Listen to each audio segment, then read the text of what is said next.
Bonjour. Maintenant, on va passer au premier exercice d'application. C'est l'exercice d'application de cours. On étudie le mouvement de centre d'inertie G d'un mobile en chute libre lancé avec une vitesse initiale verticale de valeur V est égal à 3 mètres par seconde.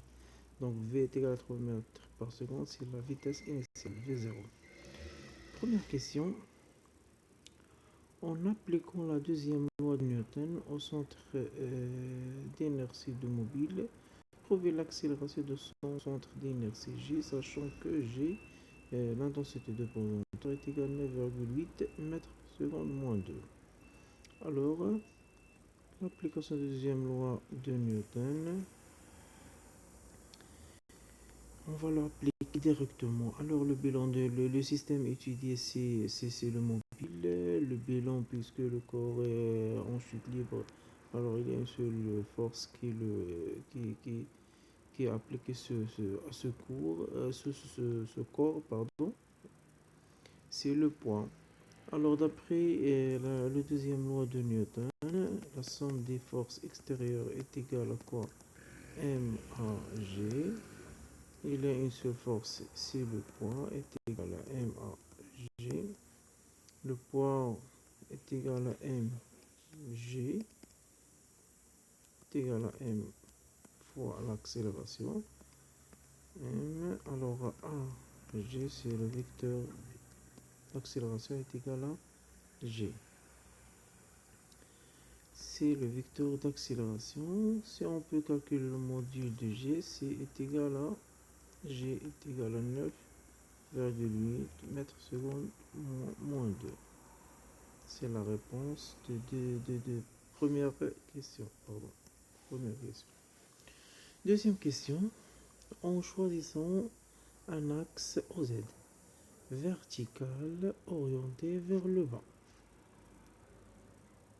établir les équations horaires de la vitesse et de la position au centre d'inertie de ce mobile dans les conditions initiales suivantes. Alors, il y a deux cas. Premier cas, Z, c'est-à-dire Z0 est égal à 0. C'est le point de départ. Et V est orienté vers le haut.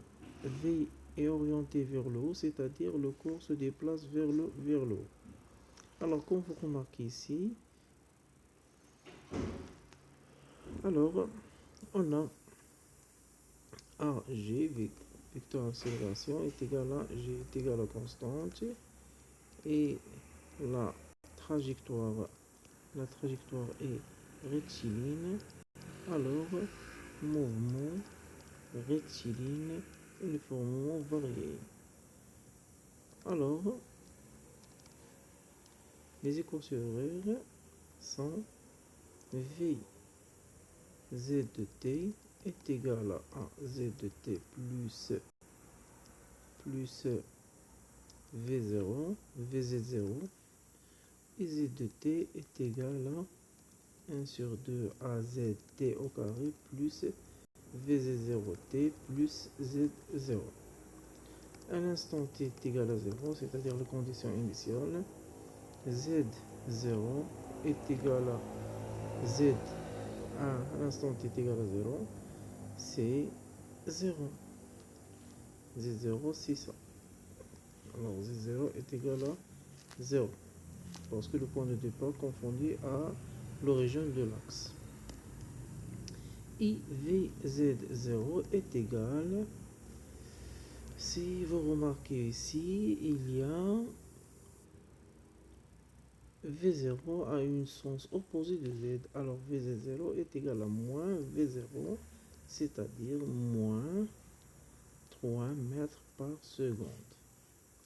Alors, Vz de t est égal à Z est égal à 9,8 t au carré plus Vz0,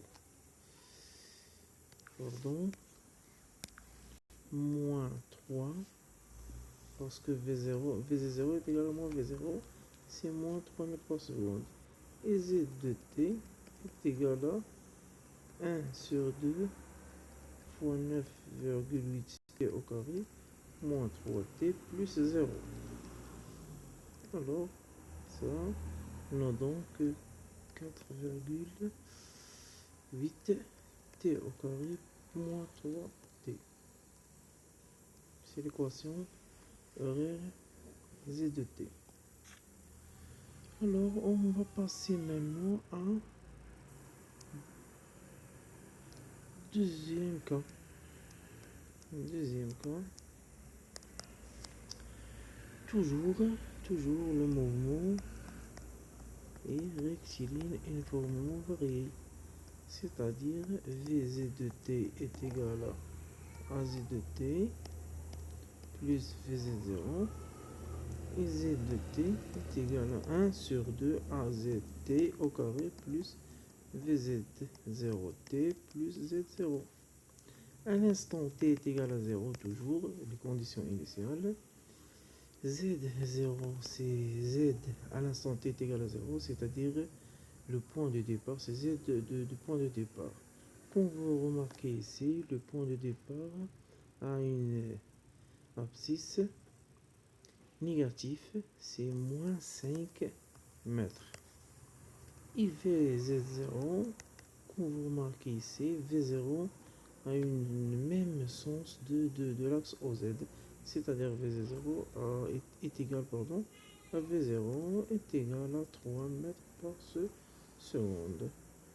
Alors, ça nous donne que Vz de t est égal à 9,8 t plus 3.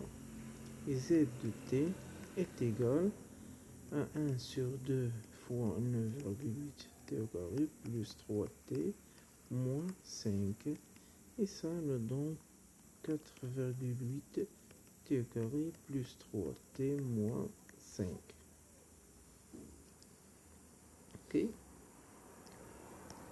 Maintenant, on va passer à la troisième question. Troisième question. Pour la deuxième cas,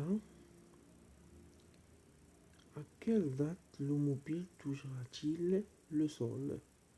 Et puis déduire la vitesse de mobile au sol. Alors,